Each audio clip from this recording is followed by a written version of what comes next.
Okay now यहाँ पे हम इसको जनरलाइज करेंगे कि अगर हमको सिंबल अगर चेंज करना है तो हम हर जगह कॉपी पेस्ट करेंगे। ठीक है, अभी तो एक ही जगह है, मान लीजिए ऑर्डर्स पेज है, वहाँ पे भी रूपी सिंबल हमने दिखाया। ओके, और अगर आप फ्यूचर में आप चाहते हो उसको डॉलर में कन्वर्ट करना है तो आप हर पेज में जाके रूपी सिंबल को चेंज करोगे डॉलर में। ठीक है, तो उसको हम सॉल्व कर सकते हैं यूजिंग फिल्टर या फिर हम सिंपल टैग। ओके, क्योंकि यहाँ पे मुझे पैरामीटर्स में सिंपली एक नंबर ही पास करना है और सिंपल एक ही नंबर पास करना है, इसलिए मैं फ़िल्टर का यूज़ कर सकता हूँ, क्योंकि फ़िल्टर में हम एक और दो ही पास कर सकते हैं। ठीक है, तो फ़िल्टर मतलब वो भी एक फंक्शन है, बस वो वैल्यूज़ को ट्रांसफॉर्म कर देगा, उसको चेंज कर देता है। तो यहाँ पर अगेन आएंगे डॉक्यूमेंटेशन में, तो यहाँ पर कस्टम टैग्स एंड फिल्टर्स है, तो हमें इस बार देखना है फ़िल्टर कैसे क्रिएट करते हैं। तो सारा मेथड सेम है, बस ये जो लाइब्रेरी हमने बनाया हुआ है एज ए रजिस्टर, तो इस रजिस्टर से हमको सिंपल टैग नहीं चाहिए, इस बार हमको चाहिए फ़िल्टर। ओके, तो ऐसा हमने एक फंक्शन क्रिएट किया, इस फिल्टर को हमें रजिस्टर करना होता है, तो रजिस्टर डॉट फिल्टर कर दिया। यहाँ पे हमने वो स्ट्रिंग पास किया और उसके बाद हमने फंक्शन पास कर दिया। इसको करने का एक दूसरा तरीका है, ये हमने यहाँ पर register dot filter. Okay, but आप जब इस तरह से करते हो रजिस्टर डॉट फिल्टर, तो आप जो टेम्पलेट में यूज़ करते हो वहाँ पर आप लिखोगे लोअर, लेकिन अगर आपने इसका नाम फंक्शन का कुछ और रखा, आप चाहते हो टेम्पलेट में कुछ और लिखो, तो आप यहाँ पे नेम पास कर सकते हो। नेम में कट लिखा है, यहाँ पर आप कट की जगह पे कुछ और भी पास कर सकते हो अगर आपने नेम पास किया है तो। ठीक है, तो उतना ज़्यादा कुछ है नहीं, इसको आप छोड़िए, चलिए आगे देखते हैं इसको कैसे यहाँ पे यूज़ करना है। तो चलते हैं एक फ़िल्टर क्रिएट करेंगे। तो फिल्टर क्या है? फिल्टर एक फंक्शन है जो एक नंबर लेगा और नंबर के आगे जो रुपी सिंबल है वो ऐड करके हमको यहाँ पे रिटर्न कर देगा। Okay, now filter add use कैसे करते हैं वो भी हम देखेंगे। तो जो कस्टम टैग्स लिखा हुआ है कोर्स अंदर को custom tags dot P Y, यहीं पर मैं रजिस्टर करूँगा। ओके, तो मैं इसको यहाँ से कॉपी कर लेता हूँ इस फंक्शन को, देन यहाँ पे मैंने इसको पेस्ट किया। तो इस बार हमें सिंपल टैग नहीं बनाना, हमको यहाँ बनाना है फिल्टर, तो मैंने अप्लाई किया यहाँ पे फिल्टर। ओके, नाउ फिल्टर का जो नाम है वो नाम मैं कहना चाहता, मैंने इसको नाम दिया रूपी, और यहाँ पर मैं सिर्फ एक प्राइस जो है यहाँ पे सेंड करूँगा, इस फंक्शन को सिर्फ मैं एक प्राइस दूंगा, और इस प्राइस के आगे मुझे क्या करना है, रूपी सिंबल ऐड करके यहाँ से रिटर्न करना है। ओके, सो मैं इसको यहाँ से रिमूव कर देता हूँ। फॉर्मेटेड स्ट्रिंग का यूज़ कर सकते हैं हम यहाँ पे। ओके, नाउ यहाँ पर ये जो फॉर्मेटेड स्ट्रिंग है मुझको यहाँ से रिटर्न करना है, इसके अंदर हमें डायनेमिक वैल्यू इंसर्ट करनी है, तो मैं इस सिंटेक्स का यूज़ करूँगा और यहाँ पे मैं वैल्यू इंसर्ट करूँगा। ओके, सो वैल्यू क्या है, हमारा जो वैल्यू है वो प्राइस, और इसके आगे मुझे रूपी सिंबल ऐड करना है। ओके, ये नहीं आएगा यहाँ पे। ठीक है, इसके आगे मुझे रूपी सिंबल ऐड करना है, तो रूपी नहीं कर रहा मैं, अभी डॉलर साइन इसके आगे ऐड कर रहा हूँ। ओके, तो जो भी प्राइस होगा उसके आगे डॉलर ऐड होके यहाँ से ही रिटर्न हो जाएगा। अब इस रूपी का यूज़ कैसे करना है, तो यूज़ करने के लिए हम जाएंगे home dot H T M L में, तो यहाँ पे जो हमने डॉलर लिखा हमको डॉलर लिखने की ज़रूरत यहाँ पे नहीं, इसको मैं रिमूव करूँगा।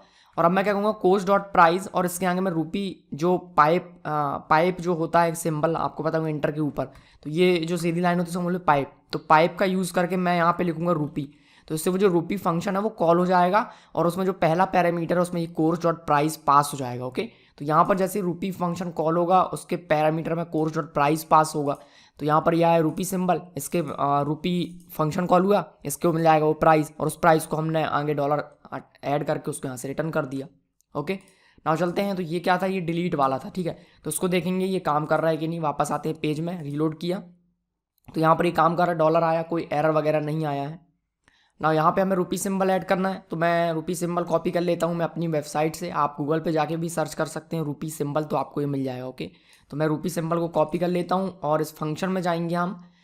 ये रहा फंक्शन, यहाँ पे डॉलर को रिमूव करके मुझे रूपी ऐड करना है, तो ये मैंने कर दिया, सेव किया, पेज को रीलोड किया, तो यहाँ पे मुझे मिलना चाहिए रूपी, तो ये देख सकते हो रूपी में चेंज हो गया। तो अब मैं कहीं भी अगर पेज में इस सिंबल का यूज़ करना चाहता हूँ तो मैं जस्ट करली ब्रैकेट में ये वैल्यू दूंगा, वैल्यू के बाद मैं इस पाइप सिंबल का यूज़ करूँगा और इसके बाद यहाँ पे मैं रूपी लिख दूंगा। ओके, तो ये मेरा काम हो जाएगा। रूपी सिंबल ये करने से पहले आपको यहाँ पे लोड करना होगा, क्योंकि मेरे पहले से लोडेड था तो हमको दोबारा करने की ज़रूरत नहीं थी। ठीक है, तो कहाँ कहाँ पे हमें रूपी सिंबल दिखाना है, एक तो यहाँ पे दिखा दिया, इसके बाद ये है, तो इसका जो हमको रिटर्न हो रहा है वैल्यू, ये जो वैल्यू रिटर्न कर रहा है ये सिंपल टैग, उस वैल्यू में हमको रूपी ऐड करना, तो मैं इस सिंपल टैग के अंदर ऐसे करके रूपी ऐड नहीं कर सकता। ठीक है, तो अगर आप सिंपल टैग से जो वैल्यू रिटर्न हो रहा है उसको आप एज अ फिल्टर को भी पास करना चाहते हो ये वाला वैल्यू, तो हम यहाँ पर डायरेक्टली रूपी अप्लाई नहीं करते हैं, यहाँ पर हम लिखेंगे एज करके एक वेरिएबल नेम क्रिएट कर देंगे। तो मैंने यहाँ पर कहा एज वैल्यू।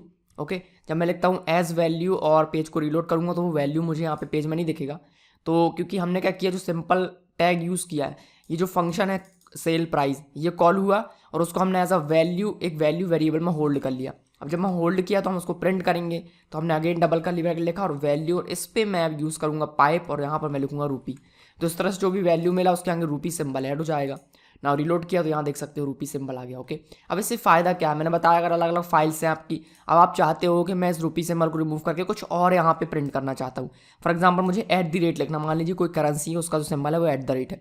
तो अब मैंने जब यहाँ पे @ किया तो मेरी पूरी वेबसाइट में हर जगह पे जहाँ पे भी एक सिंबल होगा ये वाला, जहाँ पे मुझे रूपी दिखाना है, जहाँ पे मुझे प्राइस दिखाना है, तो वहाँ पे @ हो गया। ओके, अब मैं क्या करूँगा, मुझे यहाँ पे रूपी दिखाना, तो मैंने अगेन उसको रूपी में कन्वर्ट कर दिया। तो इससे क्या होगा, मेरी पूरी वेबसाइट में रूपी रूपी हो जाएगा हर जगह। ओके, अगर मैं ऐसा नहीं करता, फिल्टर का यूज़ नहीं करता, तो मुझे क्या करना पड़ता, मैं हर पेज में जा जाके रूपी सिंबल कॉपी पेस्ट करता। ओके, सो आई होप आपको ये जो कॉन्सेप्ट है ये समझ में आ गया होगा। तो टेम्पलेट में अगर आप कोई कॉम्प्लेक्स यहाँ पे कैलकुलेशन करना चाहते हो तो हम यहाँ पे सिंपल टैग का यूज़ करेंगे या फिर फिल्टर का यूज़ करेंगे। ओके।